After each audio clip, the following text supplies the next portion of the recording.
Mi nombre es Samuel Edet. Soy pastor en Bukuru, una pequeña aldea del norte de Nigeria. Y lo que voy a contarte, no lo vas a creer. Pero cada palabra que vas a escuchar, sucedió. Y si estás viendo esto ahora mismo, no es casualidad. Dios quiere que lo escuches. Porque el fuego que me tocó puede tocarte a ti. Prepárate porque lo que realmente ocurrió es absolutamente inexplicable. Era domingo por la mañana.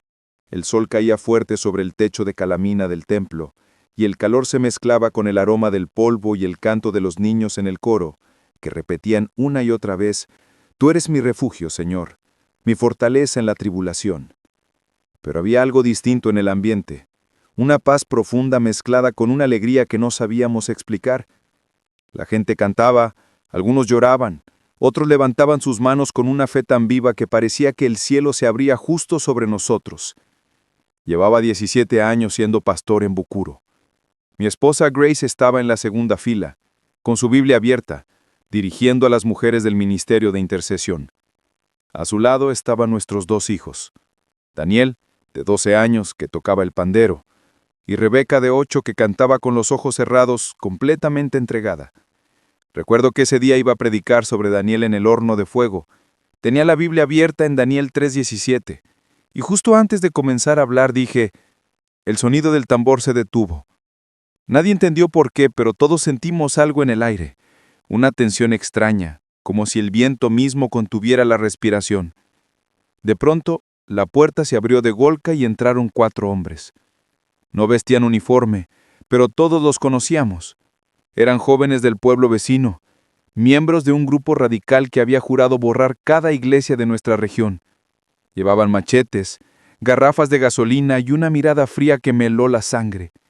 Uno de ellos era Musa, un joven con quien había jugado fútbol de niño. Cuando nuestras miradas se cruzaron, sentí un dolor en el pecho.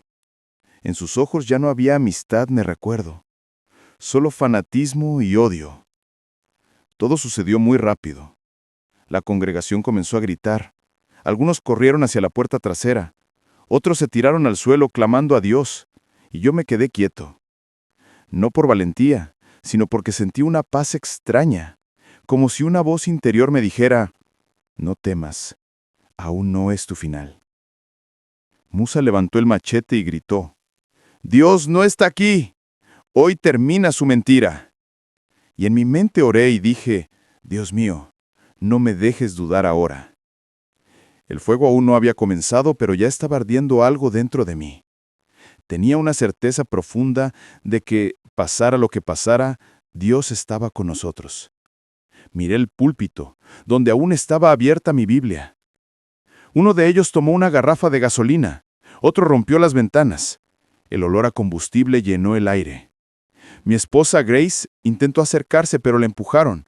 Los niños corrieron al fondo, y antes de que pudiera decir una palabra, sentí el líquido frío recorrer mi espalda. Me regaron la gasolina sobre mí, y uno de ellos encendió un fósforo, y en un instante, mi mundo se volvió fuego. El fuego no comenzó como una llamarada. Primero fue un sonido, un susurro ardiente que trepó por mi ropa y mordió mi piel. El aire se volvió espeso y cada respiro me cortaba los pulmones. Grité, no por dolor, sino por instinto. Pero lo que más me dolió no fue el fuego, fue ver los rostros de mi congregación paralizados, impotentes. Mi esposa cayó de rodillas. «Samuel», gritaba. Su voz se quebró, pero entre sus lágrimas vi algo que nunca olvidaré. Ella no tenía miedo, sino fe.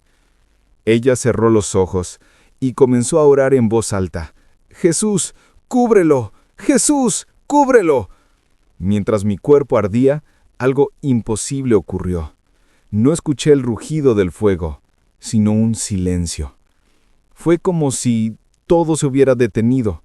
Las llamas seguían allí, pero no dolían, no me consumían. El olor a carne quemada se desvaneció. Podía ver el fuego danzando sobre mis brazos, pero no me tocaba más. Y entonces escuché una voz. No era audible para todos, pero dentro de mí retumbó como un trueno suave. «Samuel, El fuego no es tu fin, es mi señal. Caí de rodillas no por el dolor, sino por la presencia que me envolvía. Las llamas comenzaron a apagarse sin agua, sin viento, sin ayuda humana. Los hombres que me atacaron dieron pasos atrás. Uno de ellos dejó caer el bidón. Otro huyó. El fuego que debía acabar conmigo se rindió. Cuando abrí los ojos, vi a mi hijo menor, Daniel, corriendo hacia mí. Tenía solo 8 años. Me abrazó gritando, «¡Papá! ¡Estás vivo!» Y yo solo pude decir, «No, hijo, no estoy vivo por suerte. Estoy vivo porque Dios todavía no ha terminado conmigo». El pueblo entero se acercó, asustado. Algunos lloraban, otros decían que era brujería. Pero yo sabía la verdad. Dios había hecho lo imposible. Después de que las llamas se apagaron, el suelo estaba lleno de ceniza. Mi ropa era solo un trapo negro, y mis zapatos se habían derretido. Pero yo seguía de pie, respiraba, hablaba. La gente me rodeaba con miedo, sin atreverse a tocarme. Uno de los ancianos gritó, «¡Llévenlo al hospital! ¡Rápido!». Me subieron a una vieja camioneta. Recuerdo el sonido del motor ahogado por los gritos y los rezos. Mi esposa iba a mi lado, con las manos temblando y el rostro manchado de hollín. «Samuel», me dijo, «yo vi el fuego sobre ti, y vi algo más. Una sombra blanca te cubría». No respondí. Estaba en silencio, mirando mis manos. No tenían ampollas, ni piel quemada, solo el hollín del humo. El chofer nos miraba por el espejo retrovisor, una y otra vez, sin creerlo. Cuando llegamos al hospital de Jos, los médicos me bajaron en una camilla. Uno de ellos exclamó, «¿Quién dijo que este hombre se quemó? No tiene lesiones graves». Pero el olor a gasolina seguía impregnado en mí. Me limpiaron, me revisaron, tomaron fotografías. Uno de los enfermeros me preguntó en voz baja, «¿Qué tipo de medicina usaste?». Y yo le respondí, «La que no se vende, la que viene del cielo». Esa noche, mientras estaba acostado en la camilla, escuché al médico principal discutir con los demás. «No hay explicación. Este hombre fue rociado con gasolina y no tiene más que rasguños». Otro le dijo, «Entonces es un milagro». Y yo cerré los ojos y lloré, no de dolor, sino de gratitud. No entendía por qué Dios me había salvado, pero sí sabía para qué. Para que esta historia no terminara conmigo, sino que empezara en otros. Al amanecer, el director del hospital vino a verme. Me dijo algo que aún me estremece. «Señor Edet, anoche muchos médicos no durmieron, no por su caso clínico, sino porque después de verlo, comenzaron a orar. Dios no solo había preservado mi carne, estaba encendiendo corazones». A la mañana siguiente la historia ya se había extendido por todo Bukuru. No había redes, no había cámaras, pero bastó una sola voz. «El pastor no murió, el fuego no lo tocó». La gente empezó a llegar desde pueblos vecinos. Algunos venían curiosos, otros incrédulos. Las calles se llenaron de murmullos. «Dicen que fue un truco». «No, yo vi el fuego». «Entonces es hechicería». «No, es Dios». El hospital se volvió un santuario improvisado. Mujeres traían agua, hombres querían verlo con sus propios ojos. El director tuvo que pedirme que saliera por una puerta trasera. «Pastor, si se queda aquí, esto se convertirá en un caos», me dijo. Regresé a casa al caer la tarde. Mi esposa me esperaba de rodillas, orando. Cuando abrí la puerta, ella lloró en silencio, sin tocarme, como si todavía temiera romper el milagro. Esa noche no dormimos. Solo escuchábamos pasos afuera. Al amanecer, un grupo de hombres se acercó a nuestra casa. Eran los mismos que me atacaron. Uno de ellos, el más joven, tenía la mirada perdida. Dijo, «Pastor, yo lo vi arder». Usted debería estar muerto. Pero no puedo dormir. Oigo su voz en mis sueños. Me miró con lágrimas en los ojos. ¿Qué me pasa? Lo miré fijamente y le respondí con lo único que podía decir. No te pasa nada malo, hijo. Dios te está llamando. Esa frase cambió todo. A partir de ese día, cada noche alguien nuevo tocaba mi puerta buscando respuestas. No querían escuchar un sermón, querían entender cómo un hombre puede caminar entre llamas y seguir creyendo. Pero no todos estaban felices. 12 días después, un líder religioso del pueblo vecino me mandó un mensaje. Si no callas, el fuego será más grande la próxima vez. Y así comprendí que el milagro no había terminado. Apenas comenzaba otra batalla. Porque cuando Dios te da una señal, el enemigo siempre intenta apagarla. Esa noche no pude dormir.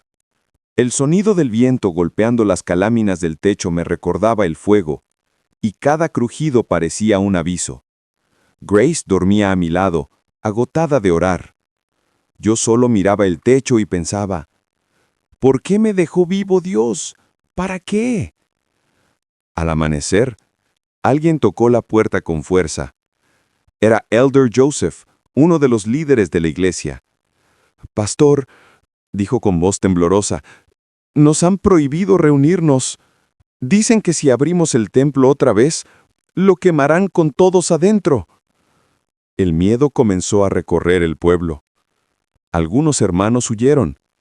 Otros escondieron sus Biblias bajo el suelo. Mi corazón se quebró. Habíamos visto un milagro tan grande, pero el terror había vuelto. Salí a caminar hasta el templo. Las paredes seguían negras por el humo.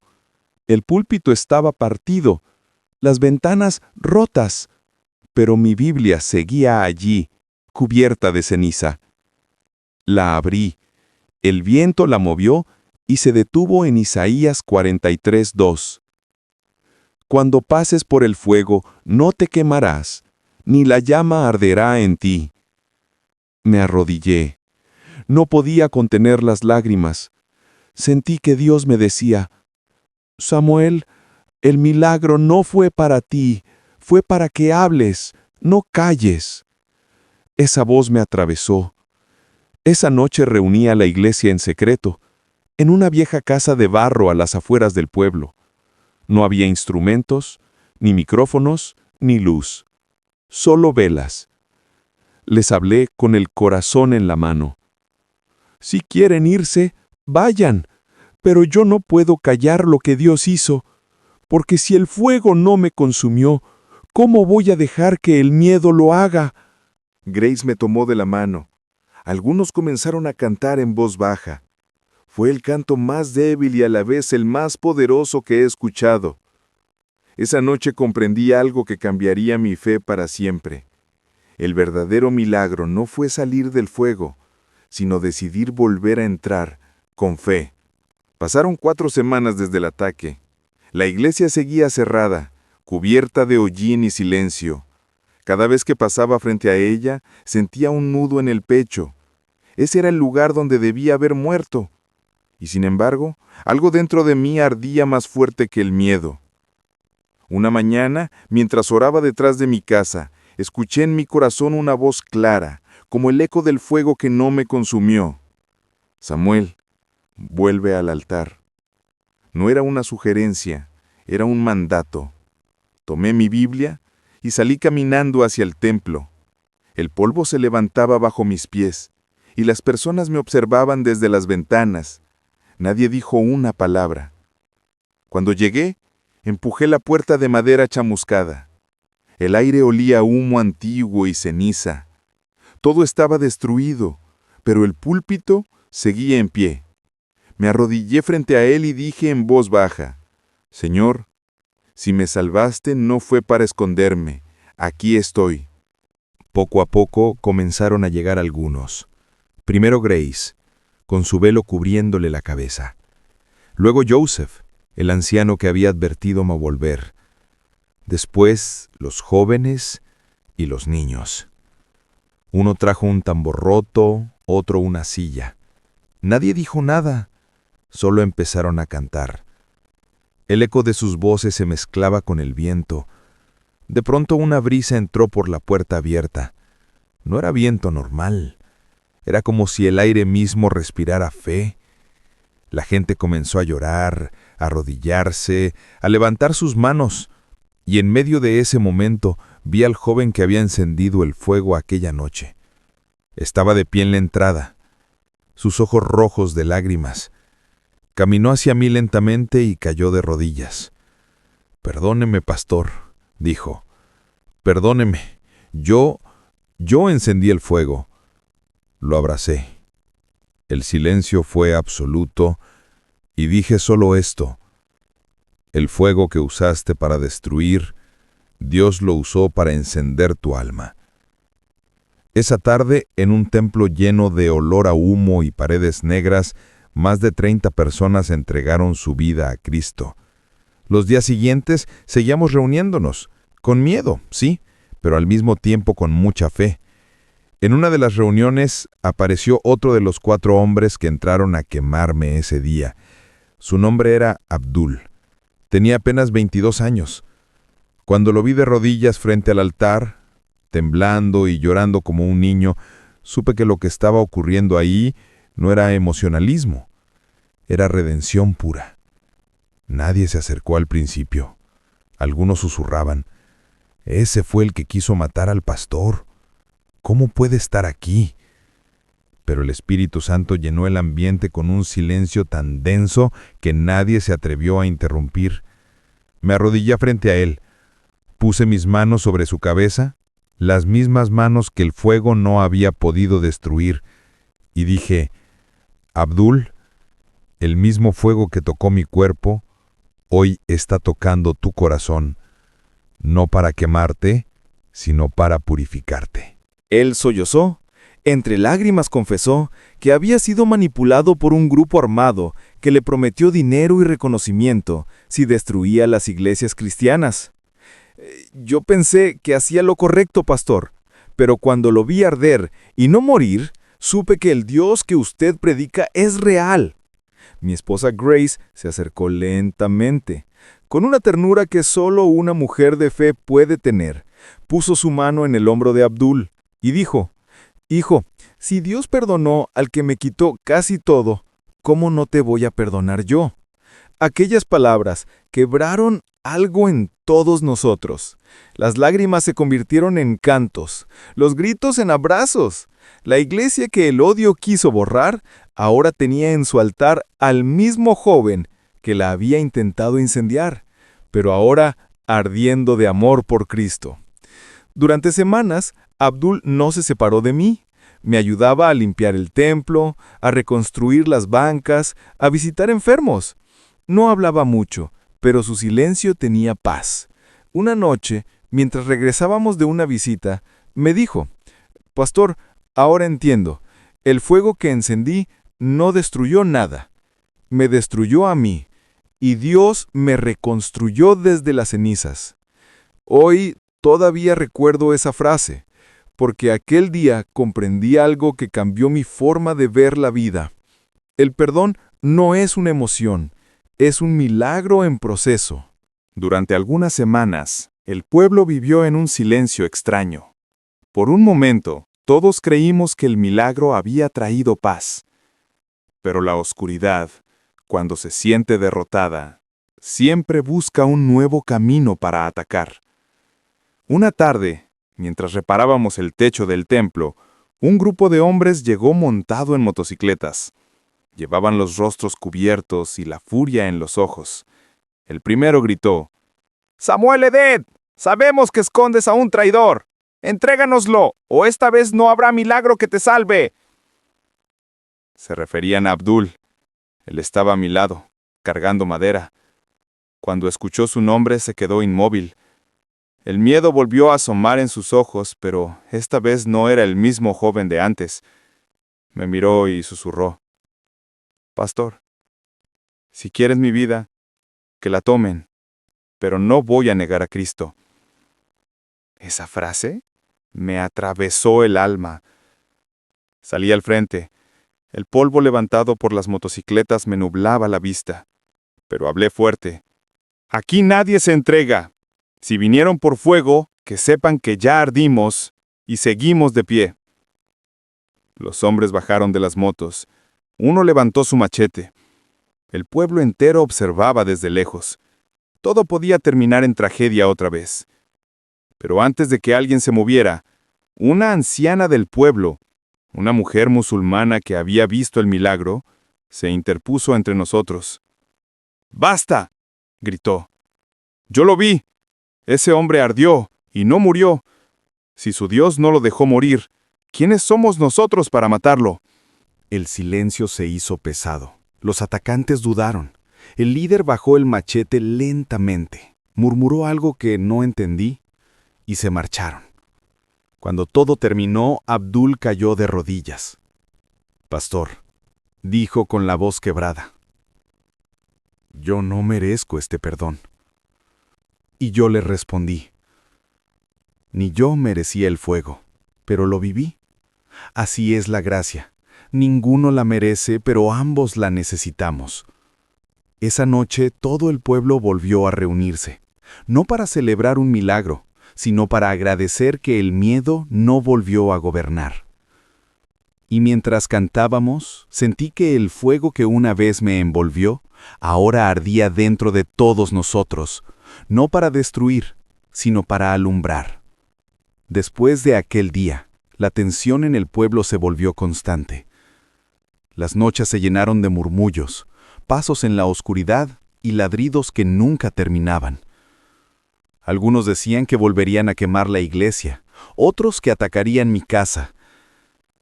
Y yo, aunque trataba de mantener la fe, sentía que el miedo se sentaba conmigo a la mesa cada noche.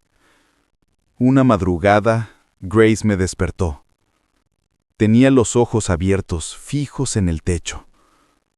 Samuel, me dijo en voz baja. Soñé otra vez con fuego, pero esta vez no te vi a ti. Vi nuestra casa. Me quedé callado. No supe qué responder. Durante los días siguientes, comencé a pensar en sacar a mi familia del pueblo. Tenía amigos pastores en Jos, donde era más seguro. Cada vez que veía a mis hijos jugar en el patio, algo en mi pecho se apretaba. ¿Qué clase de pastor sería si mi obediencia terminaba costando su vida? Una tarde, mientras oraba buscando respuesta, escuché a Daniel, mi hijo menor, cantando en el patio una alabanza que había aprendido en la iglesia. Aunque pase por el fuego, no temeré. Su voz infantil se mezclaba con el viento y mis ojos se llenaron de lágrimas. Él no entendía todo lo que pasaba, pero su fe era más grande que mi miedo. Me arrodillé. Y en ese momento, Dios me habló de nuevo, tan claro como la primera vez. Samuel, la fe que se protege deja de brillar, pero la fe que se entrega ilumina a muchos. Esa frase lo cambió todo.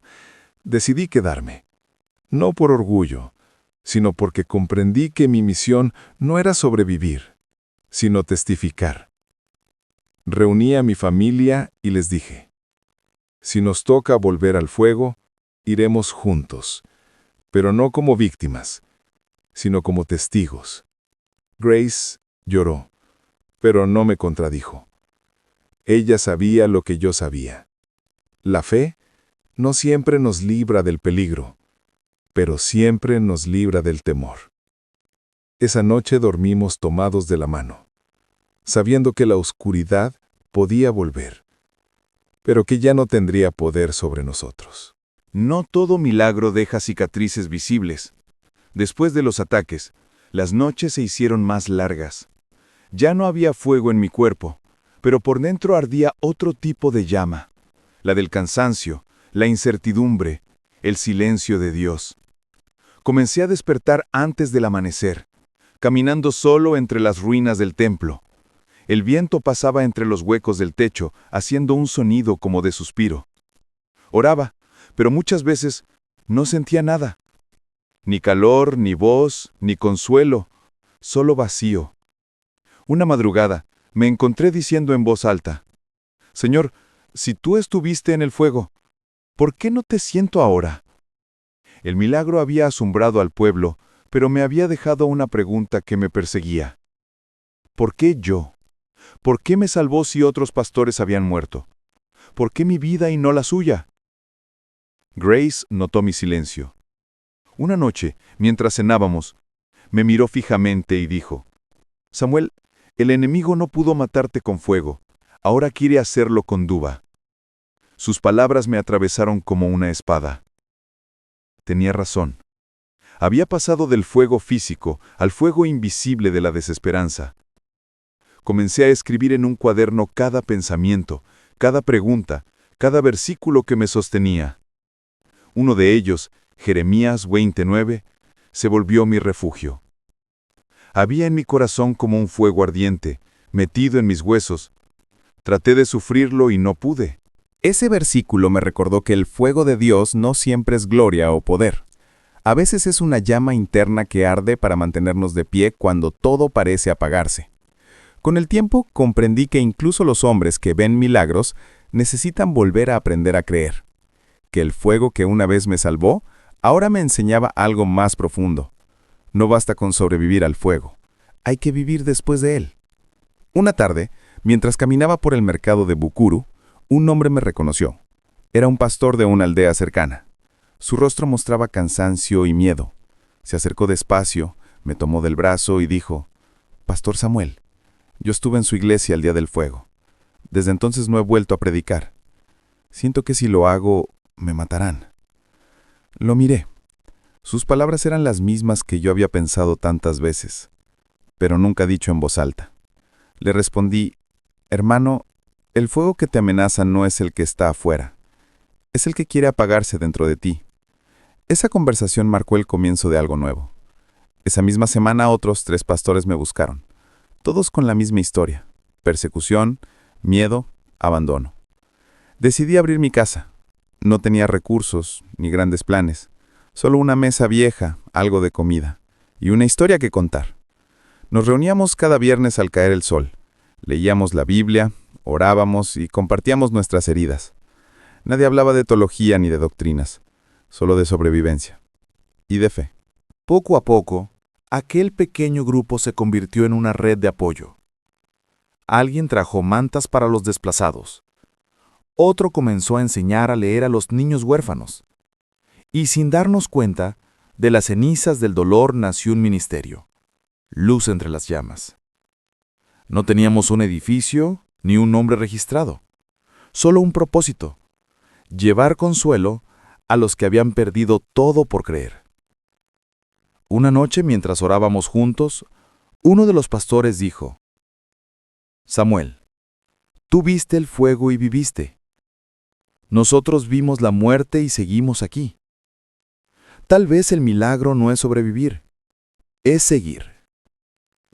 Esa frase me quedó grabada, porque entendí que el mayor testimonio no era haber salido del fuego sin quemaduras, sino seguir caminando entre las brasas sin dejar de creer que Dios aún obra. Desde entonces, comencé a viajar por aldeas vecinas. No llevaba dinero ni promesas, solo mis cicatrices y mi voz. Y cada vez que contaba lo que Dios hizo, veía algo encenderse en los ojos de los que escuchaban.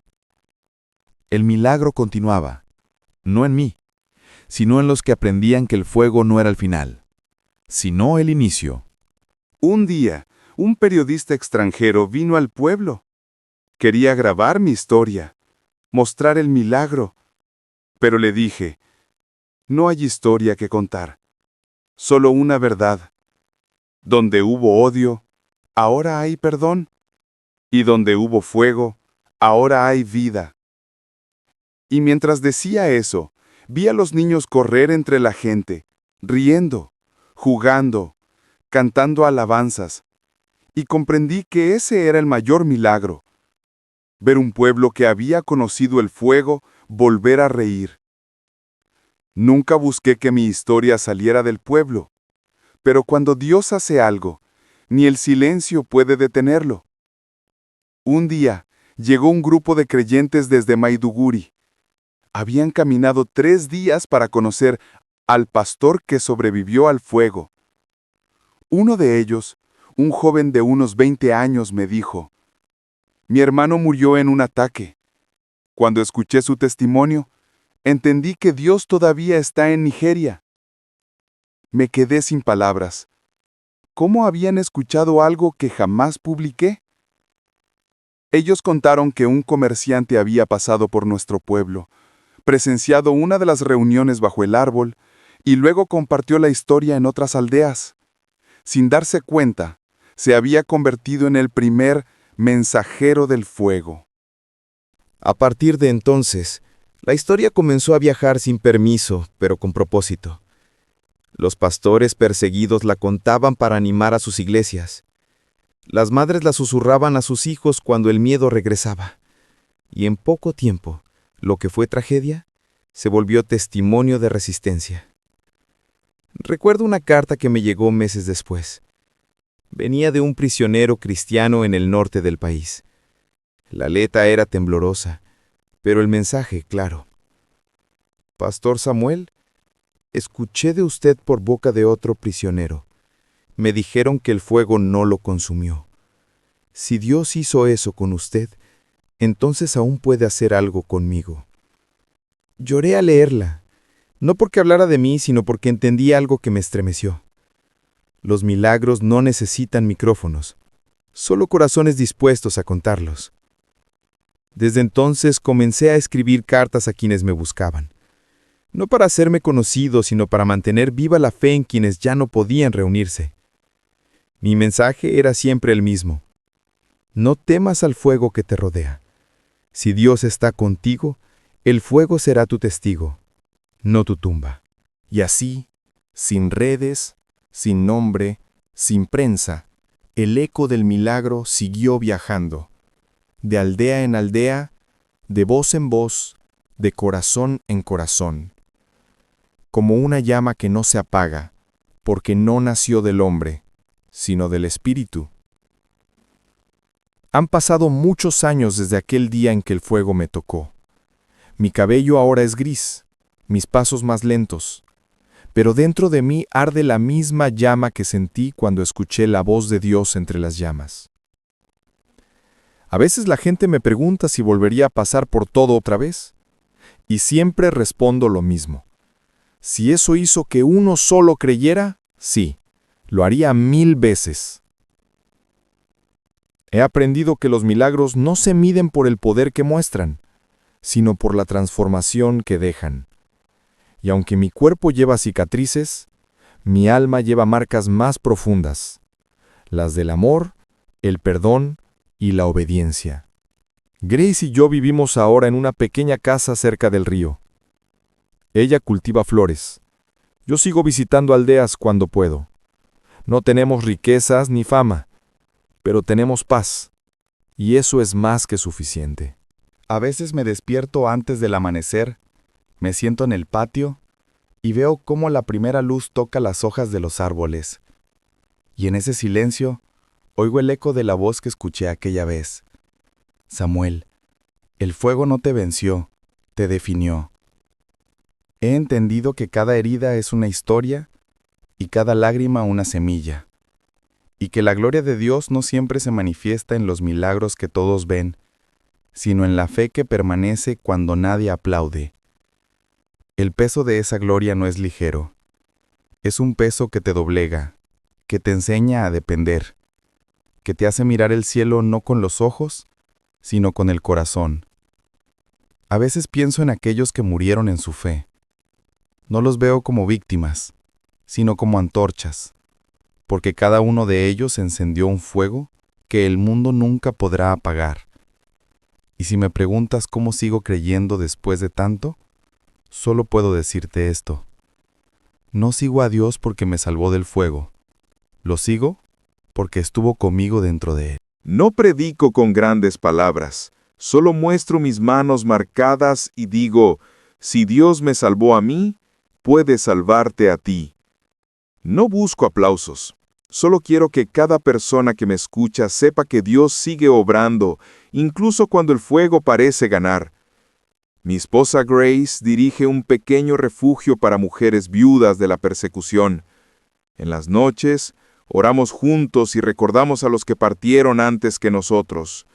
No lloramos con tristeza, sino con gratitud, porque entendimos que el fuego no fue castigo, sino llamado. A veces me invitan a hablar a jóvenes pastores. Les digo, el fuego no siempre destruye, a veces purifica, y si aprendes a confiar en Dios dentro de las llamas, saldrás de ellas más oro que ceniza. Mi vida ya no busca entender el por qué, sino el para qué.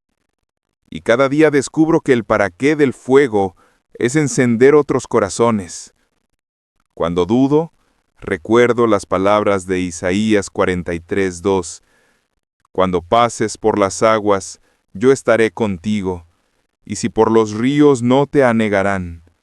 Cuando pases por el fuego, no te quemarás, ni la llama arderá en ti. Ese versículo no fue solo promesa, fue mi realidad. Y hoy quiero que sea también la tuya. Porque tal vez tú no enfrentas machetes ni llamas, pero puede que tu fuego se llame enfermedad, soledad o miedo. Y déjame decirte algo, Dios sigue siendo el mismo dentro de cada fuego. No importa lo que estés atravesando, si decides creer, perdonar y permanecer, el fuego que hoy te rodea no será tu final, será tu inicio. Así lo viví yo, así lo estoy viviendo aún. Y mientras tenga aliento, seguiré encendiendo corazones. Porque aunque mi cuerpo envejezca, la llama que Dios encendió aquel día nunca morirá.